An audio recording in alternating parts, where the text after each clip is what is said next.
हिवरे बाजारमध्ये धर्मध्वजाचे पूजन, रामराज्याच्या संकल्पनेची पुनःनिश्चिती। हिवरे बाजार प्रतिनिधी। श्री क्षेत्र अयोध्या येथील श्रीराम मंदिराचा कलश पूर्ण होऊन 1 वर्ष पूर्ण झाल्याच्या निमित्ताने हिवरे बाजार येथे आज दुपारी 12:10 शुभ मुहूर्तावर धर्मध्वजाचे पूजन करण्यात आले।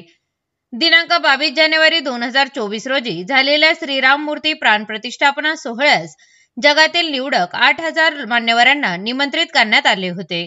त्यात हिवरे बाजारचे ग्रामविकासाचे शिल्पकार पद्मश्री पोपटराव पवार यांना विशेष निमंत्रणाचा मान मिळाला होता। श्रीराम न्यास अयोध्येकडून जगातील निवडक 300 भाग्यवंतांना श्रीराम लल्लाच्या मूर्तीच्या निर्मितीमध्ये वापरलेल्या पवित्र शिलांशाचे वितरण करण्यात आले। त्यापैकी एक पवित्र शिलांश हिवरे बाजारला प्राप्त झाला असून अखंड हरिनाम सप्ताहाच्या मुहूर्तावर त्याची श्रीराम मंदिरात प्रतिष्ठापना करण्यात आली आहे।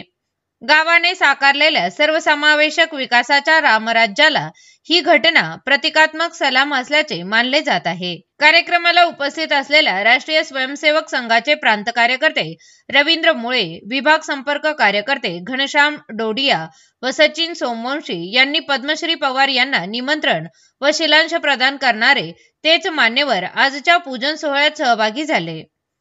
यावेळी बोलताना घनश्याम डोडिया म्हणाले, धर्मध्वज पूजनाच्या या पवित्र प्रसंगी हिवरे बाजारला भेट देणाऱ्या पर्यटकांनी एक संकल्प केला पाहिजे। देशभरात हिवरे बाजारसारखी अनेक ग्रामराज्य निर्माण करण्याची प्रेरणा घेण्याचा मंदिरात ठेवलेला हा शिलाखंड हे हिवरे बाजारच्या रामराज्याचे जिवंत प्रतीक आहे। कार्यक्रमात सरपंच विमलताई ठाणगे, चेअरमन शबुराव ठाणगे, उपाध्यक्ष रामभाऊ चत्तर, एसटी पादीर, रोहिदास पादीर, महिला मंडळ, शिक्षक, विद्यार्थी, जिल्हा परिषद शाळा व यशवंत माध्यमिक विद्यालय तसेच मोठ्या संख्येने ग्रामस्थ उपस्थित होते। हिवरे बाजारच्या आदर्श ग्रामविकास परंपरेत आजचा हा पूजन सोहळा आणखी एक प्रेरणादायी अध्याय ठरला।